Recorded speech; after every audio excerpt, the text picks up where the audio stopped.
Kimber solo carry. Let's check it out.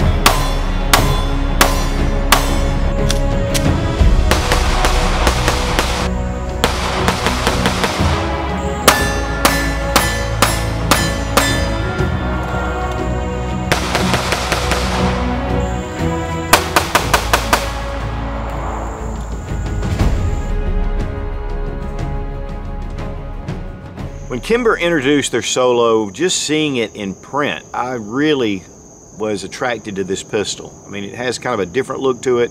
Kimber does a great job of finishing their handguns. I mean, just the quality, and the price reflects it. So a lot of times I would see it and I would, I wanted to buy one, but you're talking about 600 plus. I just really kind of hesitated. And every time I was in a shop, I would see one. I started reading a lot about them. Some guys had a lot of trouble with them. A lot of guys loved them. And so it was almost like playing Russian roulette if you're going to buy a pistol like this. And for me, if I buy a handgun and it's malfunctioning, I can't sell it to someone else without disclosing that. I mean, I can't do it. So I do have a number of handguns over the years that I've just put in a drawer. So I went ahead and made my purchase. I was at a local gun shop here in Greenville, South Carolina. It was Dewey's Pawn. And I saw it and I said, you know what, I'm gonna buy it. And I did. Do I regret it? Let's check it out. Now, one thing's for certain, the Kimber Solo is a beautiful handgun. It's very well finished, but the lines and the design are just gorgeous. And again, every time I've seen it, I've just wanted one. Definitely reminiscent of the Colt 1903 pocket pistol. Of course, it's a smaller version, but it's definitely got those looks to it. Now, it is a 1911 grip angle, which is natural to pull up. And of course, that's expected from Kimber. There's a lot of cues from the 1911 on this handgun. One is, of course, the safety. Now, this being a striker fire pistol, still has this very molded safety, and it's ambidextrous. I'm not a big fan of safeties on a striker fire pistol, but the way this just does, it's really easy to manipulate. Now, first thing we need to do is go ahead and drop our magazine. It is a 6-round magazine, stainless steel. I've heard reports that these are super stiff, that a lot of guys couldn't even get 6 rounds in this magazine. But I had no issues. And we check the chamber, and it is empty. Being a solo, it comes with one solo magazine. To me, it definitely should have a couple of magazines. But the good news is even though these are Kimber mags, they run about $17.99 on the Gun Mag Warehouse website. Then also, I think there's an 8-round extension magazine, and it's $18.99. This is a stainless steel slide, and it comes in a number of different colors, but I believe they're all stainless steel. The frame is aluminum, and it does have a kind of a Cerakote finish to it. The grips are kind of inset into the frame. There are different style grips. This seems to be maybe a polymer. I think they do some G10 as well. Very molded. I mean, every line on this handgun is just melted. And so it makes it a perfect concealed carry design. The sights are molded as well. They are dovetailed, and there are replacement sights. This one has just the standard 3-dot sights, but you can get night sights, or you can exchange these for night sights. It has the 1911 style slide stop. Magazine release right here on this side, but also it's ambidextrous and it's on the other side. It's a little stiff on the right side right here, but still doable. I guess it doesn't really eject the magazine that much. It'll pop it down, but it doesn't really eject it. One of the things about this at the range was getting the magazine in. If you're not careful, you have to really make sure that you pop that, especially with the slide in the closed position. With the slide open, it's much easier, obviously. It has a fairly generous trigger guard, so it's going to be good for gloved hands, but it's not too large and obtrusive for concealed carry. Now, the Solo is going to be discontinued. In fact, I think it's discontinued this year, and it's not currently in the product line for Kimber. And they've gone to their Micro 9, which is a single action, more toward the Colt Mustang style. This is what I really like. I like the Striker Fire. It's just so reliable. It's easy to carry. It's safe to carry. And because there is no trigger shoe or any kind of trigger safety, you know, it does make sense that they would add the safety on the frame, which again, I'm not really a big fan. Now, the trigger I am very fond of. The trigger is very smooth. I mean, it is just a nice, consistent pull. And so we pull the trigger, a really nice break. But reset is a little long. All the way out to there. Check trigger pull with the Lyman trigger gauge from Brownells. 4 pounds, 1.5 ounces. Wow. 4 pounds, 9.3 ounces. 4 pounds, 8.3 ounces. So definitely under about 4.5 pounds or a little less. It is a sweet trigger, guys, I'm telling you. There are no serrations on the back strap or the front strap. It's, you know, there are some texturing that goes along with the grip. But I don't know if it's the Cerakote or what, but this kind of is a little bit tacky to where you feel like you've got a good solid grip on the handgun. From all I had read earlier, it was reported to be extremely snappy. And I was really expecting that at the range. So I really got a good solid grip. But honestly, I was pleasantly surprised. Yes, it's a small pistol. Yes, it's going to have some muzzle rise, no doubt. Especially using plus P, you know, 124 grain or 147 grain ammunition. But it was not that bad. I enjoyed shooting the handgun. And shot a lot of rounds through it, which we're going to look at in just a minute. It weighs 17 ounces. I think they say 17.1 ounces, but it weighs 17 ounces on my scale. It's 5 1/3 inches in length, it's 3 3/4 inches in height, and it's 1 1/4 inch in width. The slide is a little bit wide.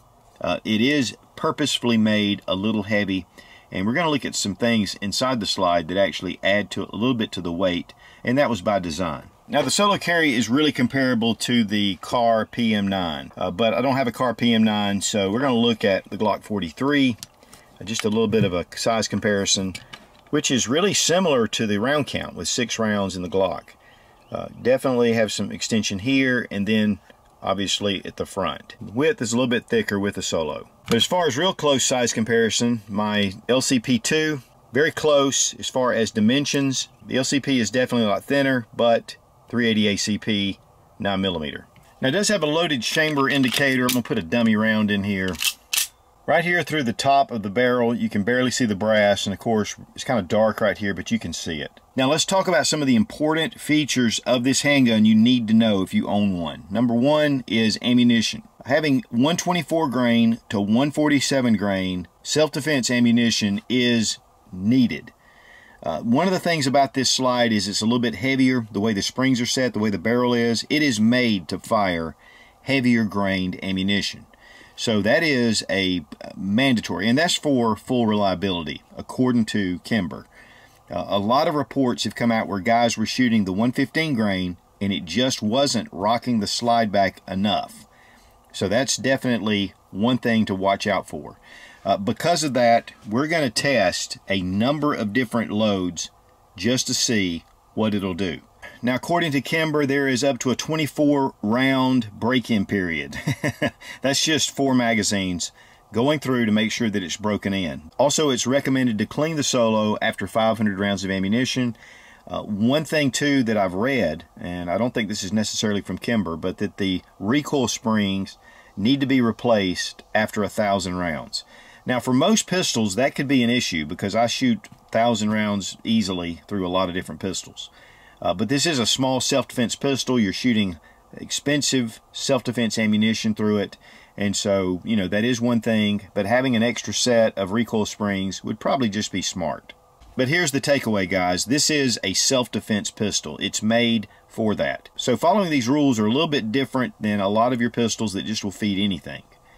but for this handgun, and it's why I call it the prima donna, you definitely need to just watch for those things. Now, I went down to the range twice, and I'm going to show right here the second time I went to the range, because that's going to show the true capability of this handgun. All right, we have a number of different ammo choices here. All of these are at least 124 grain and more. And that includes the arms core, which this is some full metal jacket, and then we have some jacketed hollow points. We have some Winchester Defender, this is 147 grain. Elite Performance SIG, this is I believe 124, yeah, jacketed hollow point. We're trying some Hornady American Gunner. This is 124 XTP. The 9mm Federal Premium 147 grain Hydroshock and 135 grain Hydroshock, but this is the low recoil version, so I wanted to have both. We're trying some Freedom Munitions Pro Match. This is 135 grain, and then some 124 grain hollow points from Freedom Munitions. Guys, we're going to give this the best chance it could have. Arms core 124 grain. This is full metal jacket.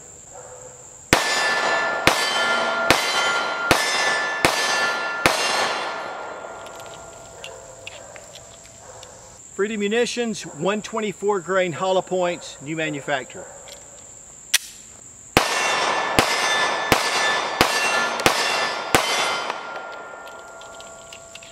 Good stuff. Federal 135 grain Hydroshocks. This is one of their recommended loads.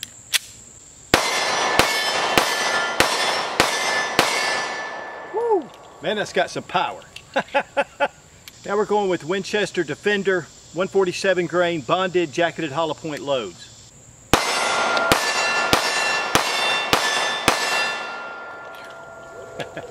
This is Hornady American Gunner 124 grain plus P. Jacketed hollow point.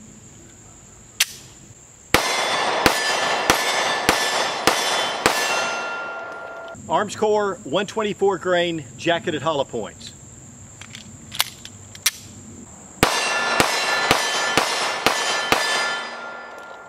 Sig Sauer V-Crown 124 grain jacketed hollow point. This is some beautiful ammo.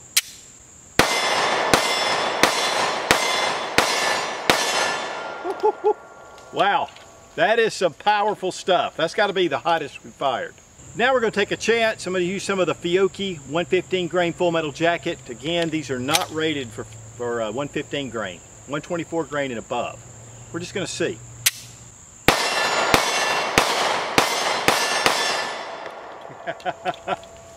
Well, there you go. Freedom Munitions 115 grain full metal jacket.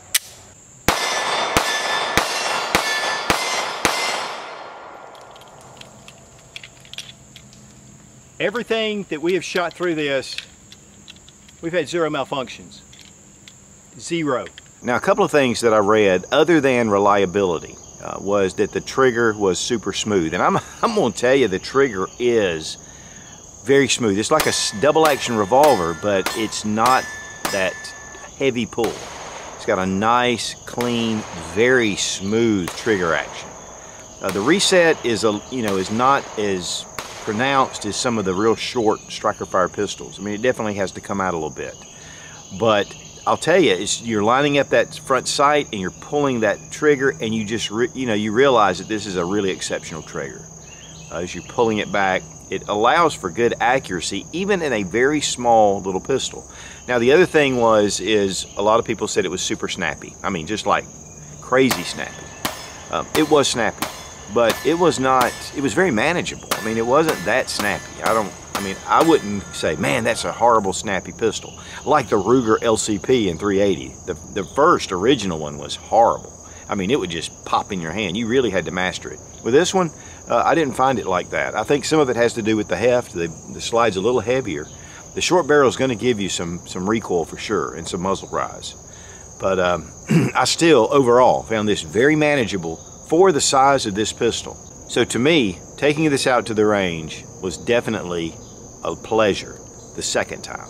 Now, we're going to talk about the first time I went to the range, but before we do that, I want to go through the disassembly process, because there is one thing that is super important about reassembling this pistol that makes the difference between it functioning and it not functioning. Now, as far as disassembly, drop your magazine. Of course, make sure the gun is unloaded. Now, you see the small notch in front of the slide stop notch, and you're going to want to take your slide stop, that little angle, line it up right just like this. From the other side, we're going to push our slide stop out. It's a little tricky to hold, but here it comes. Very 1911-esque. Then pull the trigger in a safe direction to release the striker, and the slide comes right off. Beautifully finished slide. Recoil spring, dual. This is removable right here. And then take your barrel and actually turn it to a 45-degree angle, and it has a lot to do with just the tolerances of the handgun. And so it's a little tricky at first, but wiggle it around and it'll come out.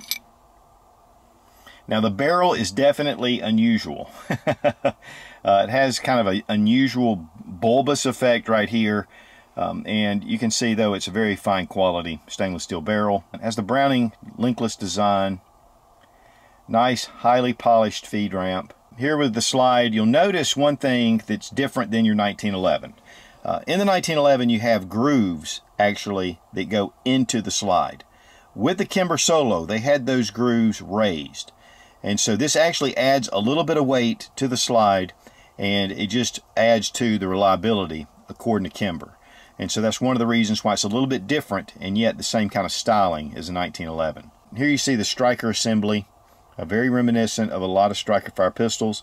One thing that I thought was kind of unique was this little added material right here at the end. Now, this is an important place to watch, and right here is your spring. You've got to get this small spring over your slide stop. It fits actually right in here, and it depresses and keeps your slide stop in the down position. I have actually scratched it with mine, and you can see there is some wear right here. So that's just to take note that this will wear. But according to Kimber, it doesn't take a lot of force just to gently pull that up.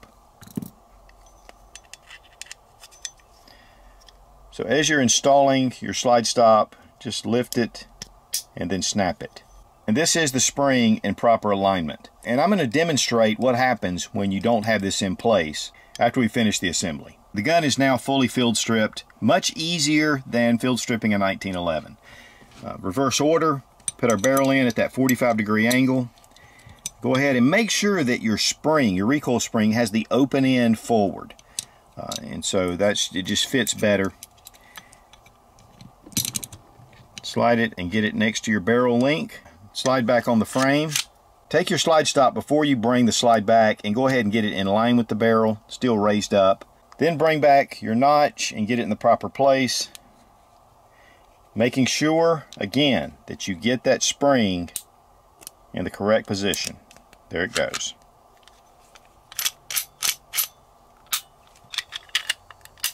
Magazine back in, and guys, you're done. So when I first got the handgun, I disassembled it, and I did not put that little spring in the correct place. And because of that, I had a lot of trouble. Winchester Defender 147 grain.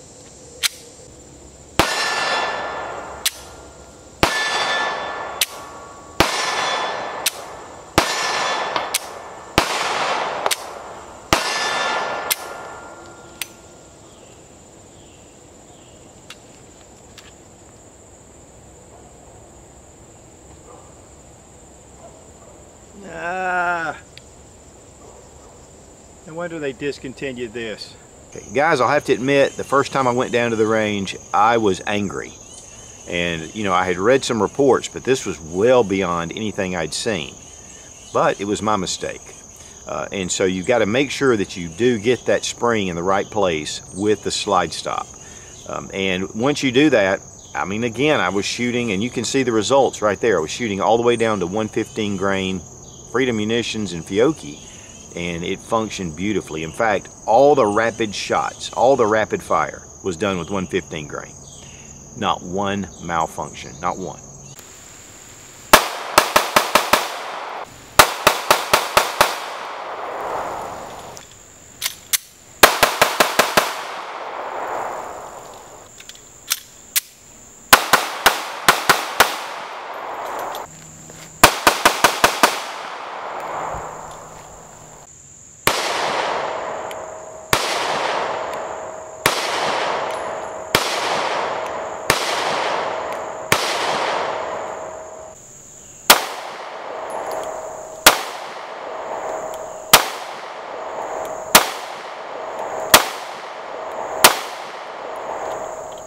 Kimber Solo was introduced in 2011.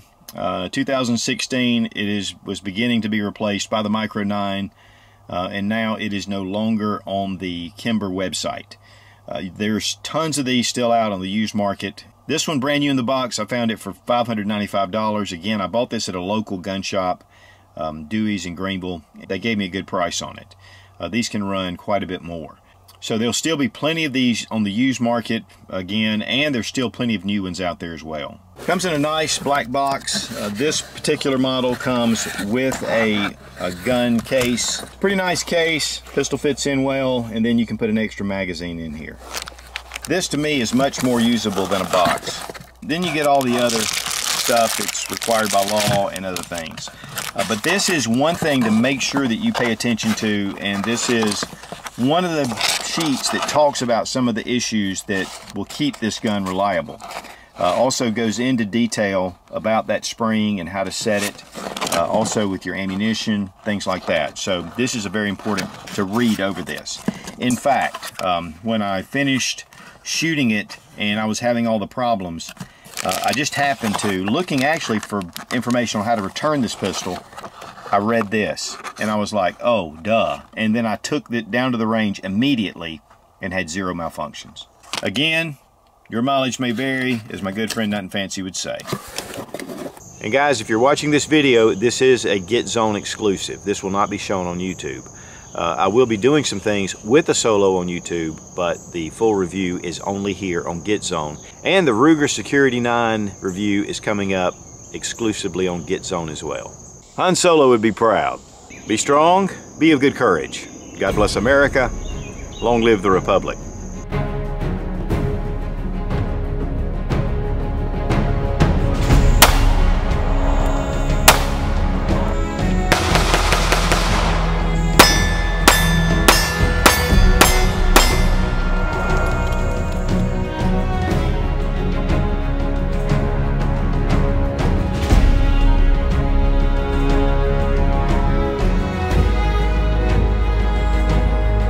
Now I took 2 separate ranges. And we'll check the chamber. Oh, we got a dummy round. The Kimber Solo recommended by Han Solo. Yeah, look who I've got. Yeah, I got me a big buddy. Oh, he's gonna hide from the camera. What you doing? What you doing? What you doing?